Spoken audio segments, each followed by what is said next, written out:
Hello, Happy Valentine's sa lahat. Ito, gagawa ko ng video para ayusin itong mga mechanical keyboard. Kasi before nag-ayos na ako ng ganitong klase ng keyboard. Ngayon meron ako chine-check ngayon, inaayos ko ito. Yung mga ganitong keyboard na wala kang hindi napipindot yung button. So, inaayos ko siya. Add sure to fix para magamit. At then itong mechanical keyboard na blue button, may 2 option na pwede kang gawin para maayos to. Kasi ito, ang problema nito, ito at meron akong keyboard tester dito. So, gumagana yan. Pero, ang backspace, hindi siya masyadong nagpipindot. So, inayos ko na ito eh. Inayos ko na to. Bali, ipapakita ko lang kung paano siya ayusin ulit. Ni-repair ko na siya. Pero, may 2 option tayong pwedeng gawin na para ma-repair itong mga ganitong mga keyboard. Kasi usually, ang mga problema lang naman ng ganito is pinaka-button lang naman, di ba? Nag-ano tayo pero wala siya masyadong response, diba? So, mayroon tayong 2 options sinasabi ko. Either, pwede kang magbumili ng mga button na, kasi replaceable yung mga ganito. Replaceable. Pwede kang bumili ng ganito sa Lazada or sa Shopee. Pwede. And then, kung wala ka naman budget, kayang-kaya natin remedyohan yan. Kayang-kaya natin gagawin yan. Ganito, papakita ko sa inyo, ha? So, ang problema nga natin is yung backspace nga, 'di ba? Kung napapansin nyo, ito connected sa computer. Inanak ko siya dito sa keyboard tester. So, may napapansin 'di ba, may tunog. So, may speaker siya. Pag pinipindot ko, tumutunog. Pero pag itong backspace, wala masyado. 'Di ba? So, sabi ko nga, may either 2 ways tayo. Either papalitan mo na panibagong ganito, ito yung blue switch button. Papalitan mo yan, or kung wala kang budget, ayusin natin. Pwede na ayusin yan. Syempre, unplug your keyboard para mas safe. Tapos, kung meron kayong pantanggal ng ganito sa mga keys, kasi sa mga mechanical keyboard may makasama ng ganito eh. So, diba backspace ang problema lang natin. Usually talagang itong keyboard ito ayos na. Kakaayos ko lang siya kasi maraming button na hindi gumagana. Mga 12 buttons yata na hindi gumagana. So ngayon ipapakita ko lang para makita nyo kung paano mag-ayos talaga nito. Para tanggalin ko na rin yung enter para mas madaling tanggalin yung back. Kasi ito may problema eh. Ito, diba? So syempre kailangan mo ng mga tools. Kung anong meron ka doon, patanggal, walang problema, nasa diskarte mo yan. Kung paano. So, tatanggalin ko siya. Replaceable kasi yan. Ito siya. Ito yun, natanggal ko na, di ba?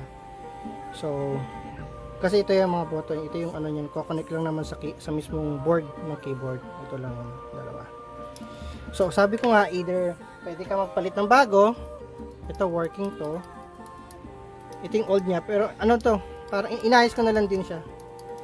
Pero kung nagtitipid ka nga, ganitong gagawin natin. Ito siya, 'di ba? Ito yung sira. Open mo. Ito. Kasi yung switch lang naman yan, 'di ba? Switch. Usually yung ganyan, pagka pinindot mo, doon siya nagkakaroon ng connection sa isa't isa. Parang sabi mo light switch. Sabi mo ganyan light switch. Pag in-on mo, syempre may ilaw ang bulb, 'di ba? Pagka in-on mo. Pagka in-off mo, syempre wala. So nangyari kasi yung ganyan, hindi nagko-contact masyado yung component sa loob, or sabihin mo dalawang copper kasi may copper sa loob yan. Nakikita nyo. May copper sa loob. So, i-fix natin yan. Ako kasi, ito ginagamit ko, cutter. So, i-open natin to, itong side na to, itong transparent side na to, o-open lang natin. Ayan.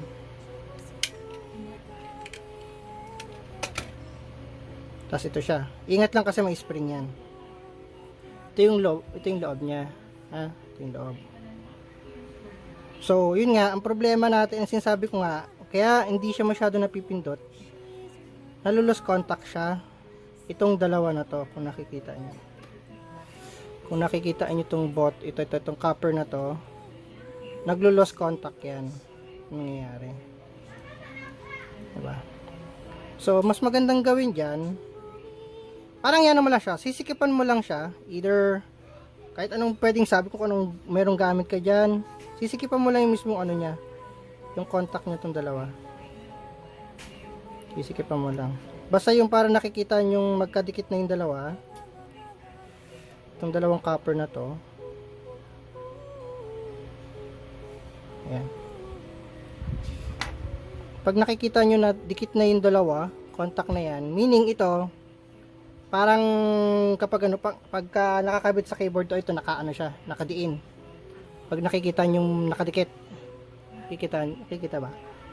Diba? Kadikit. So ito kasi yung pinaka parang button niya, may parang, ayan o, kita nyo. Ito yung nagiging ito yung nagsisilbi na nagiging ano niya, separator niya. Para hindi mag-contact yung dalawa. So, papakita ko. Kakabit ko lang tong spring para nagtataas-taas. So, ayan nga. Siyempre, yung pagkabit mo dapat ano lang ha. Dapat alam nyo din kung paano ikabit. Pag tinanggal nyo, alam nyo paano kabit. So, pag nakikita nyo ba? Ayan, kapag inano siya, kapag nakataas siya, yun o, naglulos contact siya. So, hindi siya nagdidikit. Kung nakikita nyo ba? So, pag diniin, nagkano siya, nagka-contact. Ayun lang yung silbi ng switch na to. Parang ordinaryong switch lang yan. So, kapag yan nakikita nyo na, syempre, balik nyo na. Balik nyo na yan. Sorry. Syempre, dapat alam nyo na kung paano ibalik to, ha? Yan. Dapat. Yan, kapag nag-ano na yan, ay, baliktad itong ano ko. Itong transparent ko. Yan. Yan. Yan. Siyempre, maglalak ulit yan. Kasi siyempre, diba, ano yan? Maglalak itong kusa, itong gilid niya. Diba? So, pag napapansin nyo, ayan, oh, may tunog na siya. Diba? And then, try natin kabit. Kabit ulit natin. Then, syempre, i-plug natin yung keyboard. So, kapag ka pinipindot, ito siya. Kumain na daw ako sa tanghali na, kain na daw ako, sabi ng aking mama. So, ito na nga siya. Yung, di ba? Kapag naririnig nyo sa keyboard, ito sa keyboard tester ko, syempre na-connect syempre yung speaker. Pag pinipindot ko, mayroon na. Napakita ko. Ayan. Yeah. So, ito siya. Pag pinipindot ko siya, pipindutin ko. So, mayroon na. Good na yung switch mo. So, sabi ko, 2 ways of fixing yan. Either bumili ka ng bago, or i-repair mo yung mismong switch. Ako kasi bumili ako ng bago. Nag-order ako sa Lazada. Ng mga blue switches. And then more na mga nabili ko, wala siyang loose contact siya. So, sabi ko, no ba yan, bago lang pero loose contact na. And then, syempre, inano ko na lang siya. Finix ko na lang din siya para magamit siya in the future. Okay? Kuha nyo ha. Ganun po ang pag-ayos ng mga keyboard na mechanical. Kahit isa o dalawang mga keys yan, ay nang madaling ayusin. Pero kapag ka board problem na, ayun, titingnan natin sa next video. Kung meron, kung makakagawa tayo ng mechanical na ang problema is board issue. So, ayan nga, naayos na natin siya. Sabi ko nga, pwede ka magpalit ng switch, bagong switch, or i-repair. So, ikakabit ko na tong ano. Kabit ko na yung dati niya.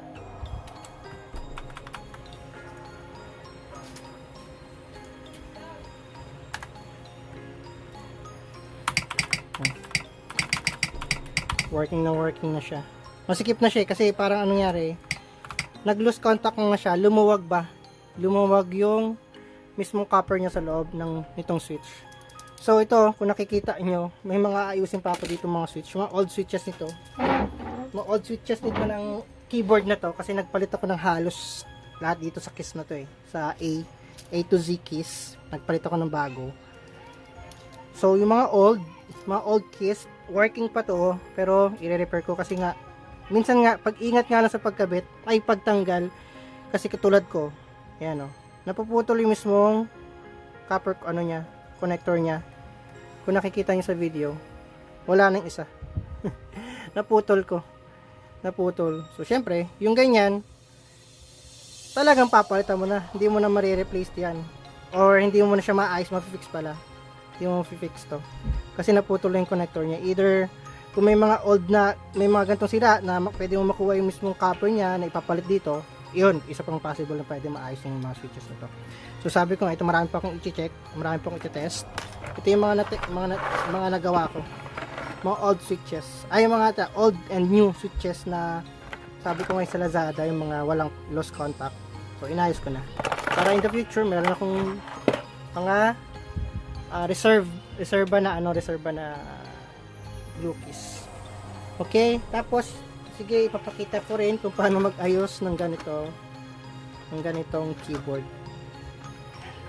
Kasi meron akong old yung sa A4 Tech keyboard. Usually mga ganun madali lang talaga. Ay hindi siya madali pala. Hindi siya madali pag-ayos ng ganito kasi nga nakakalito. Nakakalito yan. Kasi nga kikita yung mga linya na yan. Pakapakita ko na lang sa next video. Okay, happy Valentine's sa lahat ulit. And then, shout out sa pinakamamahal kong si Regine Vasquez Pegueras. Mahal na mahal kita. Kahit nasa Taiwan ka, soon malapit na ako makapunta dyan. I love you. Thank you sa lahat. God bless.